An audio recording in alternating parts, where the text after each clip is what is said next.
on lit pour toi.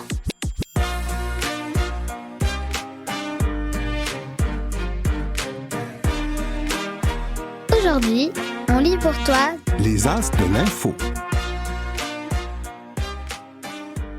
Hantavirus, une mystérieuse maladie à bord d'un bateau de croisière. Un texte de Camille Lopez, paru le 7 mai 2026 dans Les As de l'info.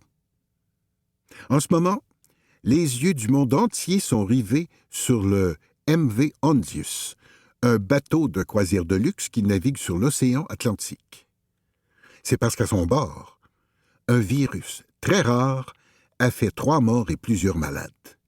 Alors, le bateau a été immobilisé pendant plusieurs jours et ses passagers attendent maintenant d'être évacués de manière sécuritaire. Voici ce qu'on sait. Je te rassure tout de suite, avant même que tu commences ta lecture, les risques de transmission au Canada sont très faibles. Même si cette nouvelle est impressionnante, il ne faut pas s'inquiéter. Qu'est-ce qui se passe sur le bateau de croisière? Le 1er avril, une croisière de luxe a quitté l'Argentine, en Amérique du Sud, pour ce qui devait être un voyage d'1 mois vers le Cap-Vert, un pays d'Afrique. À bord du bateau appelé le MV Hondius, 150 personnes provenant de 23 pays différents, dont le Canada. Mais samedi dernier, on a appris que 3 de ces passagers étaient malheureusement morts d'un hantavirus, une famille de virus très rares qui peuvent être mortels. Je t'en reparle un peu plus bas. Dimanche, le bateau a jeté l'ancre au large du Cap-Vert, où il n'a pas bougé pendant 3 jours. Mais les passagers ne pouvaient pas débarquer. Une équipe médicale portant de l'équipement de protection est montée à bord pour évaluer les risques et surveiller la situation sur le bateau. Elle travaille avec l'Organisation mondiale de la santé, une branche de l'ONU dont la mission est de veiller à la santé de la population. Mercredi, 3 personnes malades ont été évacuées du bateau pour recevoir des soins. Les autres passagers ne présentent aucun système du virus. La même journée, le navire est finalement reparti vers les îles Canaries, qui n'ont vraiment pas envie d'accueillir ce bateau. Il a été entendu que les passagers devront se rendre directement dans un avion qui les transportera dans leur pays respectif. Ils seront examinés avant de pouvoir rentrer chez eux. Certains passagers ont quitté la croisière avant que le virus soit détecté. Ces personnes sont surveillées de très près.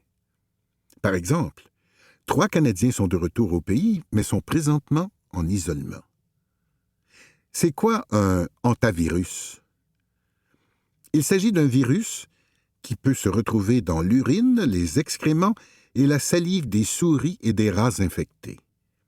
Quand les humains l'attrapent, c'est généralement parce qu'ils ont respiré ces substances.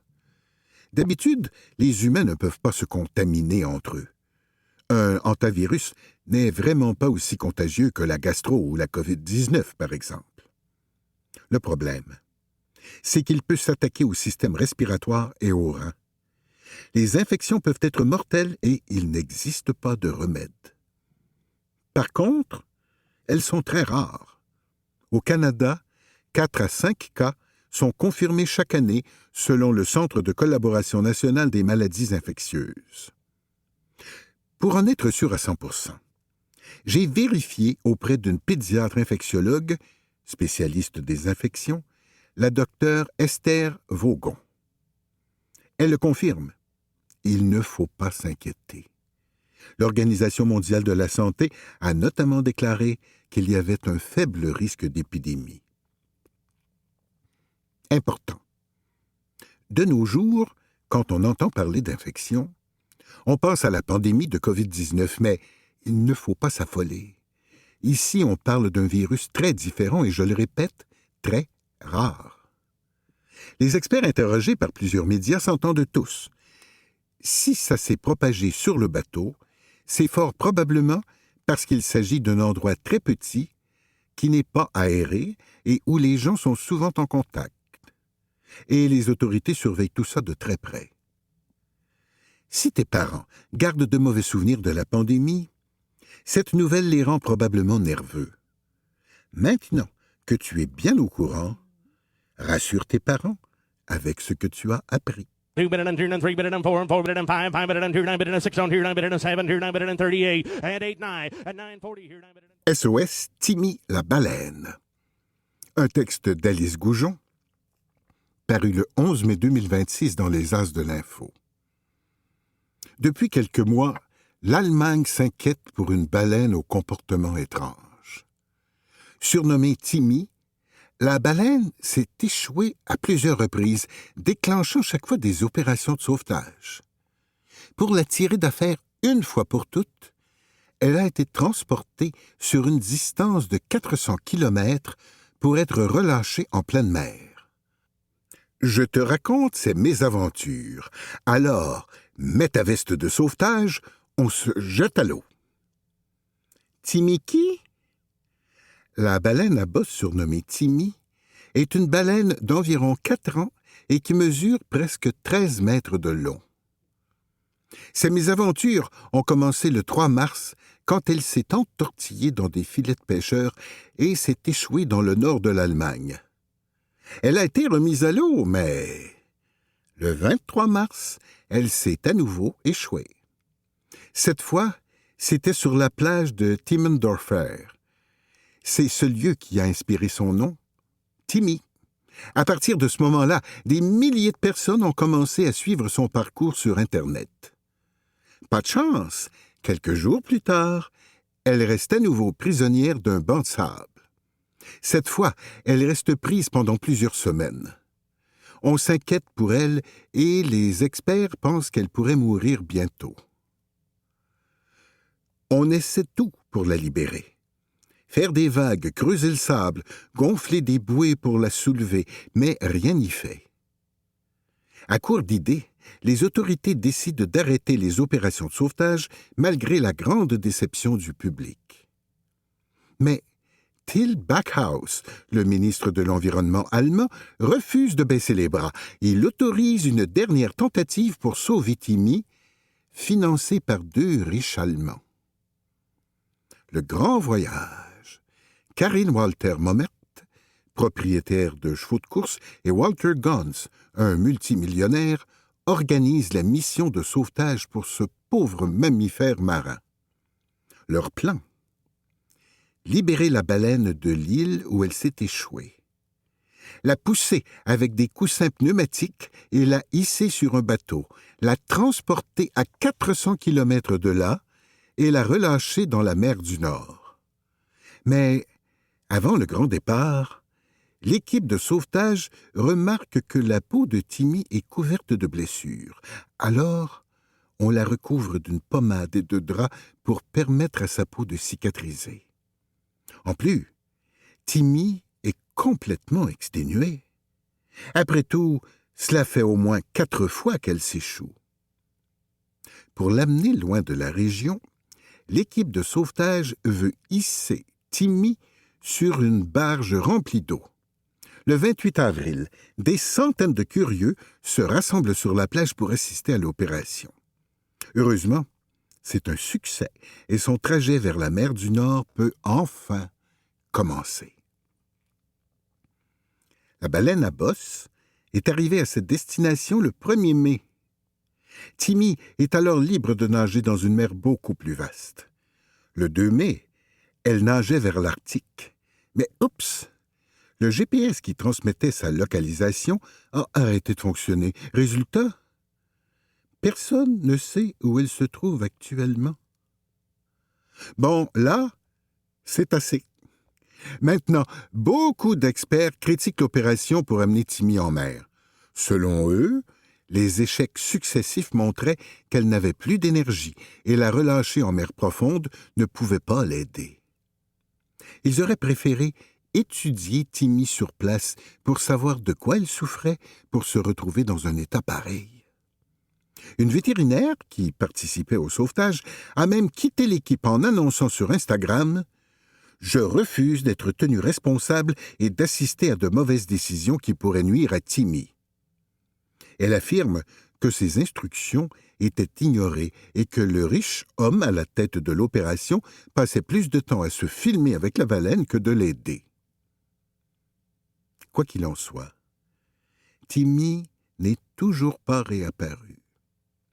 Sur les réseaux sociaux, plusieurs pensent que pas de nouvelles, bonne nouvelle, et espèrent que Timmy est enfin saine et sauve au large. Et toi, aurais-tu aidé Timmy? Où penses-tu qu'elle se trouve maintenant?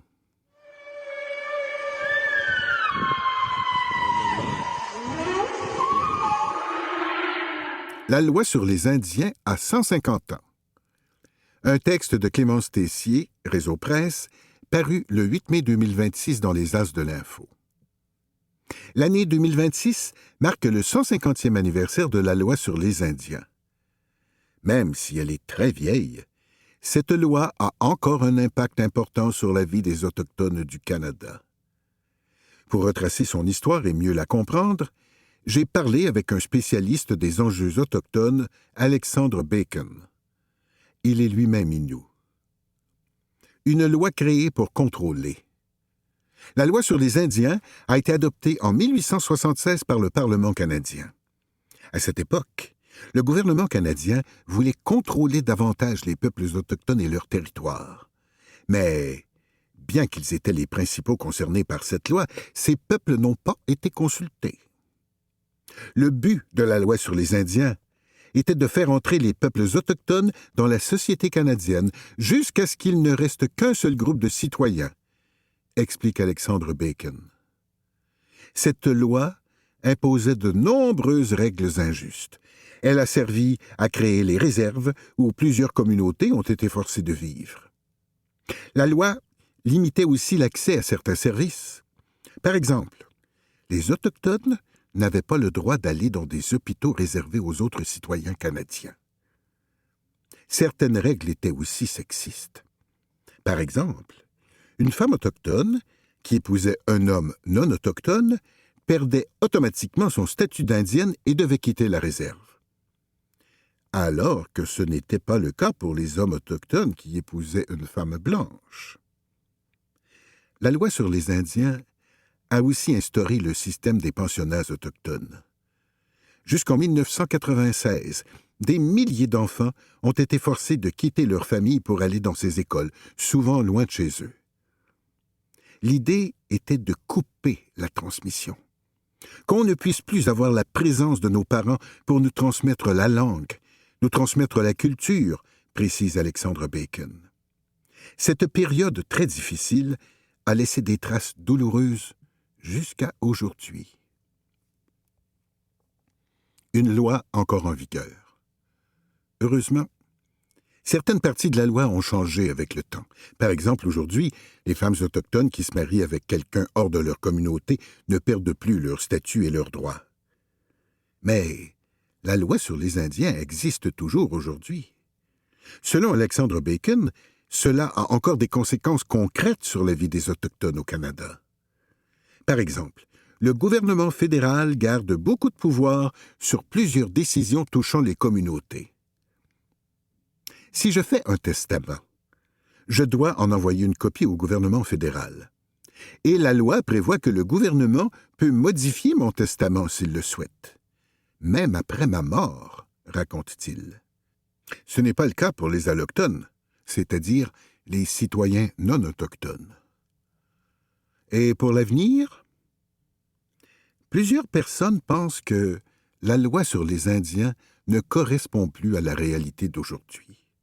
Déjà, tu dois avoir remarqué qu'on n'utilise plus le mot « indien » pour parler des peuples autochtones. Mais pour Alexandre Bacon, il faudrait changer bien plus que le nom de cette loi. Si on change le nom sans changer le contenu, c'est encore la même réalité, dit-il. Selon lui, il faudrait plutôt remplacer cette loi par une nouvelle, écrite en collaboration avec les Premières Nations, pour mieux reconnaître leurs droits et leur donner plus de pouvoir sur leur territoire et leurs décisions. Selon toi, qu'est-ce qu'une loi respectueuse des peuples autochtones devrait contenir?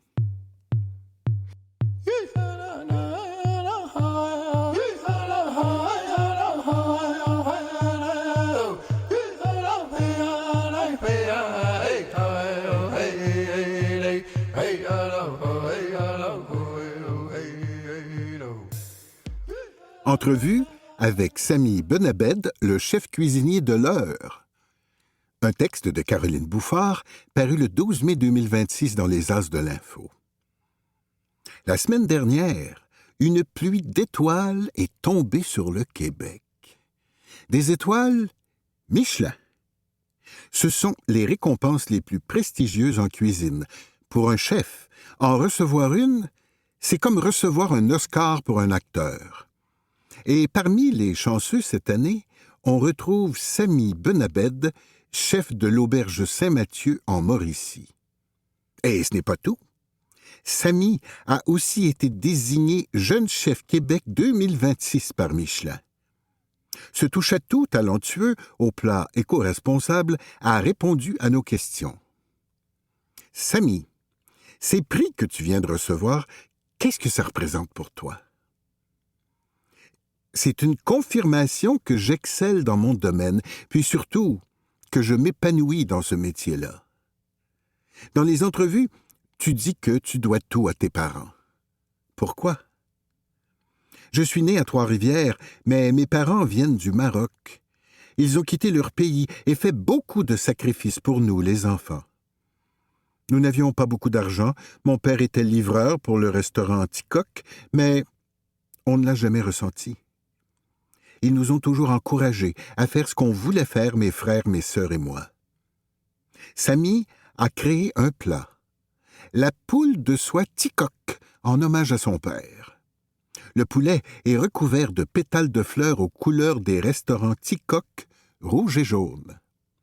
Cette création lui a valu le prix du public en 2023 à la compétition Pellegrino Young Chef Academy à Milan, en Italie. As-tu toujours voulu être chef? Non. Tout m'intéressait. Au secondaire, il n'y a pas une année où j'ai fait la même concentration. Une année, j'étais en sciences, une autre en sport-études, une autre en plein air ou en langue. Je les ai pas mal toutes faites. Ça a été la même chose au cégep. Comment est arrivée la cuisine, alors? Je travaillais aussi en cuisine pendant mes études. Quand je suis parti à Montréal pour mon bac en philosophie, j'ai eu la chance de travailler dans de bons restaurants. Mon intérêt pour la cuisine a vraiment explosé. Tu n'as pas de formation dans une école de cuisine? Non. Après mon diplôme, je me suis inscrit à l'Institut de tourisme et d'hôtellerie du Québec, mais je n'ai pas aimé ça. J'avais l'impression d'apprendre plus dans les cuisines de restaurants. On dit que ta cuisine est nordique ou forestière. Qu'est-ce que ça veut dire? Ça veut dire qu'on utilise les produits qui nous entourent et auxquels on a accès. Ça peut être des produits cultivés ici par des fermiers, dans notre climat nordique, mais aussi des choses qui poussent toutes seules dans les forêts. Les champignons, les herbes aromatiques, certaines fleurs ou pousses. Puis, il y a aussi les saisons. Ici, on n'est pas dans un pays où tout pousse à longueur d'année, alors il faut travailler en avance. On conserve ce qu'on récolte pendant l'été et l'automne pour avoir de la nourriture l'hiver.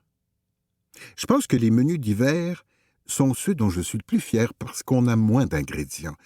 Il faut être plus créatif. Une étoile verte? Depuis 2020, Michelin décerne des étoiles vertes aux restaurants remarquables qui accordent en plus une attention particulière à l'environnement en utilisant des produits locaux et en évitant le gaspillage, par exemple. Le restaurant de Sami, l'auberge Saint-Mathieu, a reçu une étoile verte en 2025. 4 autres restaurants québécois ont obtenu cette étoile. Les plats de Sami sont de véritables œuvres d'art. Le plus beau compliment qu'on te fait à propos d'un plat, en fait, c'est de voir des gens en larmes après avoir goûté un plat, ça me touche énormément. Parfois, un goût leur rappelle un souvenir d'enfance. Quand ça arrive, je capote un peu. Tu es quelqu'un de très curieux. Penses-tu être chef toute ta vie? Je me verrais faire autre chose. J'essaie de suivre mon instinct. Pour l'instant, c'est la cuisine. En ce moment, je développe mon côté musical. Je ne pense pas que ça va devenir une carrière, mais c'est une autre façon de m'exprimer. J'aime beaucoup apprendre. C'est important pour moi. Question en rafale. C'était quoi ton plat préféré au primaire? Le couscous de ma mère, ça l'est encore. As-tu un ingrédient préféré? Les oignons et l'ail, c'est la base de tellement de choses. Un aliment que tu n'aimes pas? Le poivron cru. Mais cuit, j'adore ça. Toi, quel est le meilleur repas que tu as mangé de toute ta vie?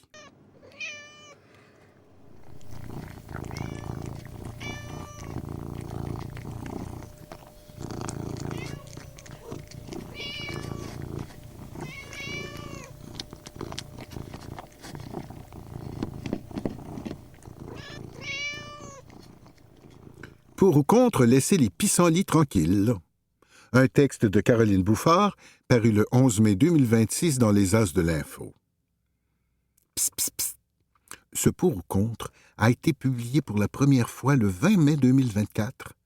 Mais comme c'est à nouveau le temps des pissenlits, on a décidé de le mettre à jour. Le revoilà. C'est le printemps. Les oiseaux chantent, les arbres verdissent et on a rangé nos bottes d'hiver. Si la plupart des gens se réjouissent de voir la nature renaître, il y en a pour qui l'arrivée du beau temps est synonyme de chasse aux pissenlits. Cette mauvaise herbe divise. Certains veulent carrément l'éliminer. D'autres nous supplient de la laisser pousser afin d'aider les abeilles. Il y a même le défi pissenlit qui invite les gens à ne pas tondre leur pelouse durant tout le mois de mai. Plus de 100 villes au Québec y participent. Tu en penses quoi, toi? Avant de répondre, regardons ensemble les arguments pour et les arguments contre. Les pour. De la nourriture pour les abeilles. Les pissenlits sont parmi les premières fleurs à éclore au printemps. Ils sont donc une source d'énergie bienvenue pour les abeilles et les autres insectes pollinisateurs qui s'activent après l'hiver. Et comme il y en a beaucoup, les insectes n'ont pas à s'épuiser pour en trouver. C'est bon pour la nature. Une pelouse uniforme et verte comme un terrain de golf, ça n'existe pas dans la nature. Pour y arriver, il faut utiliser des engrais chimiques et des herbicides qui empoisonnent les insectes, les animaux et l'eau. Alors, disons bye-bye aux poisons et accueillons les mauvaises herbes qui favorisent la biodiversité. On sauve du temps. Faire la chasse aux pissenlits, ce n'est pas simple. Ils sont très robustes et difficiles à arracher. C'est une corvée sans fin, puisqu'ils repoussent rapidement. Pourquoi ne pas plutôt prendre ce temps pour embellir des plates-bandes ou cultiver un potager? Les contres, c'est laid et envahissant. Les pissenlits ne sont pas parmi les plus belles fleurs, et quand on les laisse aller, ils finissent par littéralement envahir le terrain en étouffant les autres plantes. Non, merci. Il y a d'autres moyens d'aider les abeilles. Il n'y a pas que les pissenlits qui aident les abeilles. On peut très bien tondre sa pelouse et aider les insectes. On n'a qu'à planter des arbres fruitiers ou des fleurs sur notre terrain. Les insectes y trouveront leur compte. On a le droit de faire ce qu'on veut sur notre terrain. À chacun ses goûts et ses envies. Si des gens n'aiment pas les pissenlits, ils ont le droit de les arracher. Ils sont chez eux, après tout. Les villes peuvent, elles, donner l'exemple et décider de ne pas tondre les pelouses de leur parc. En bref, pour, c'est de la nourriture pour les abeilles, c'est bon pour la nature, on économise du temps. Contre, c'est laid et envahissant. Il y a d'autres moyens d'aider les abeilles. On a le droit de faire ce qu'on veut sur notre terrain. Toi, es-tu pour ou contre laisser les pissenlits tranquilles?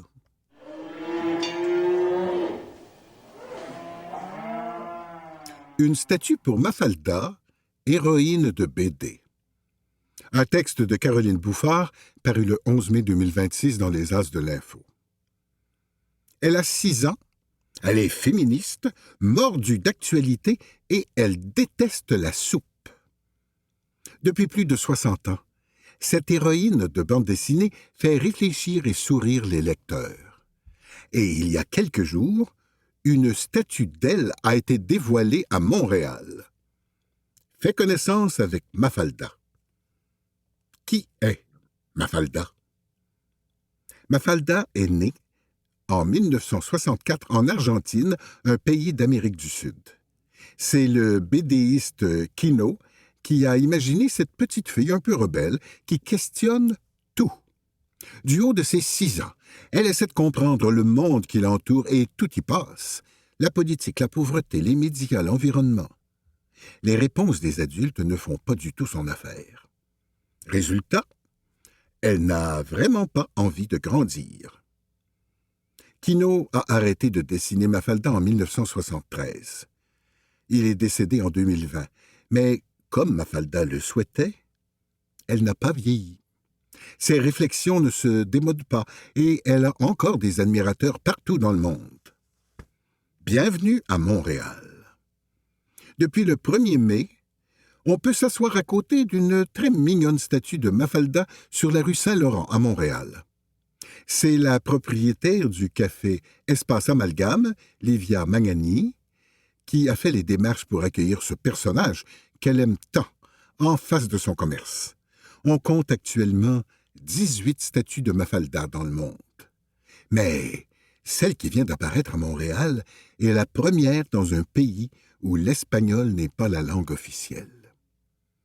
Comme Mafalda, Livia Magnani est née en Argentine. Son vœu pour sa nouvelle petite voisine? En entrevue à la CBC, elle a dit qu'elle aimerait que les gens prennent le temps de s'asseoir à ses côtés pour réfléchir à des choses importantes.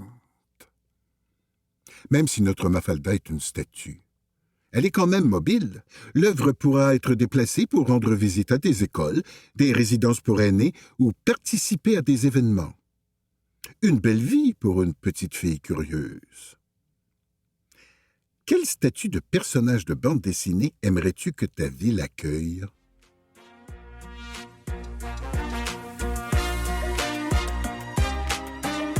C'était Gilbert. À une prochaine lecture.